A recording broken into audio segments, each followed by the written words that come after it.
Hi, Brett Singleton with ApplianceRepairMarketing.com with another tutorial on how to do some things with images.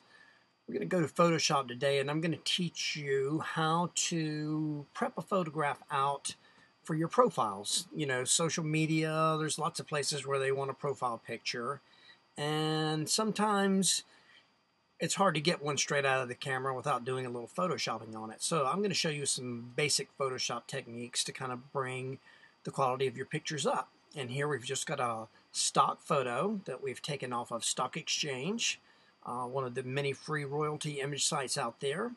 First thing I'm going to do is I'm going to go ahead and square this out. You hit your crop tool over here, and if you hold the shift key down while you drag it, it'll create an exact square for you. So we're just going to go ahead, and you can hit your arrow keys to move this around. We're going to get her centered in there. We're going to crop this picture. Okay, so now that's our cropped picture. Let's look at the image size on it.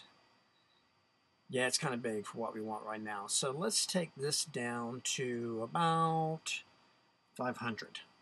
I like to work with a little bit bigger image size than what they're actually going to want on the web. I can always shrink it down.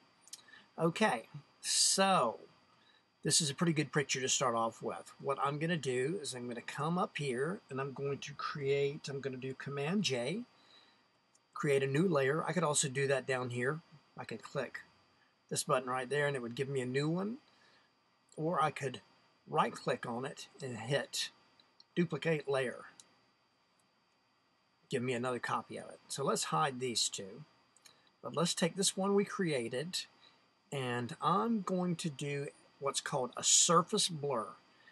If you look at this picture, let's take it up to full size. If you look at this picture, you know, you can see everything on her skin, and that's good. She's got good skin, but you can see, you know, everybody's got this, that, you know, a little pimple here, a dimple there, little beauty marks here and there.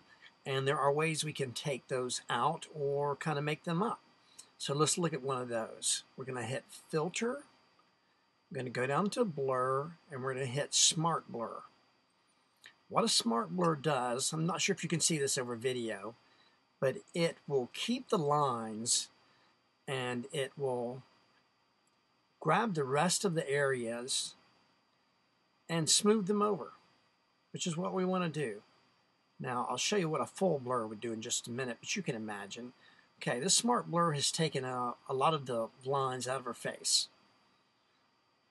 Okay, it's going to take a second to process. Okay, but now we can tell this has been photoshopped. That looks a little too unnatural, okay?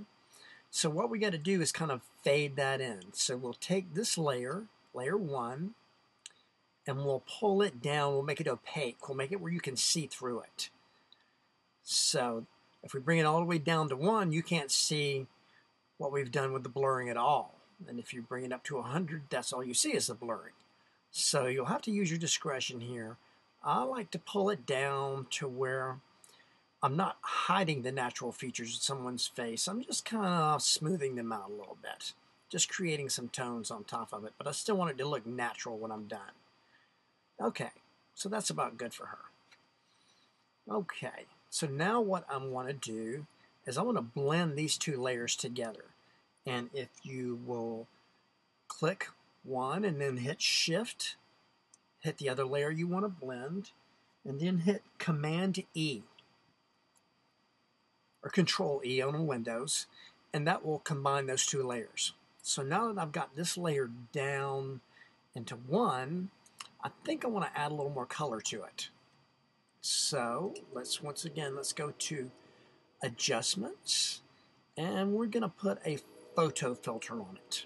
We're going to add a little sunshine or whatever we want here. And today we're going to use a color, just kind of a golden color. We're going to pull it up just a little bit. There we go. Got it really gold. I'm going to click OK. So that's giving us a warmer color.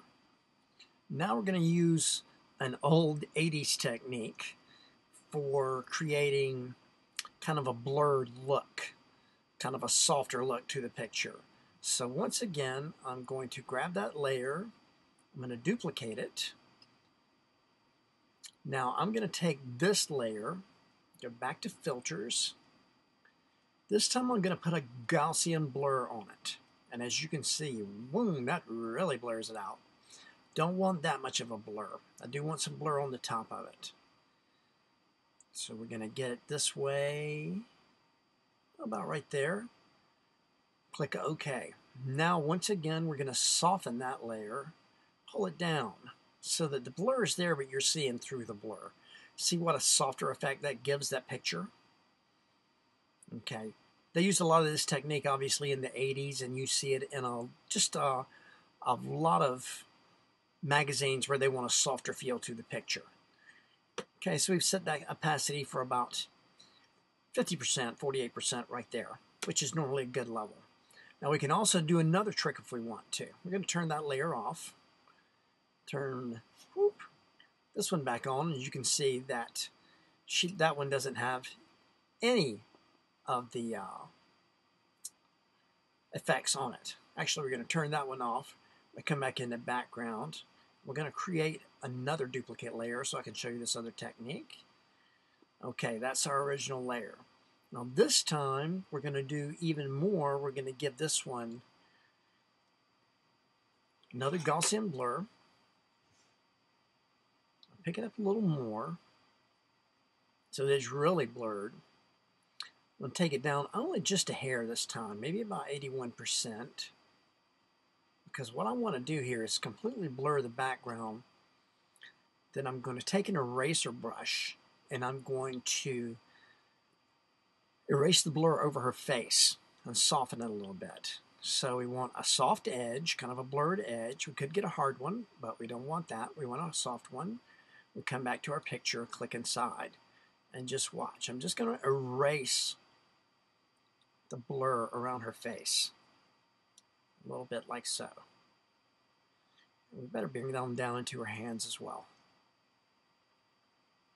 Maybe look close. Everything is close to her. Voila. Okay, now you know. Whoop, better clear that eye up. Okay, now you know the basics of how to do a little bit of photo retouching. And this is a great technique to use on photos that you want to put on your profiles and what have you. All right, and once again, I want to thank you for stopping by at appliancerepairmarketing.com and come back again for another tutorial later on.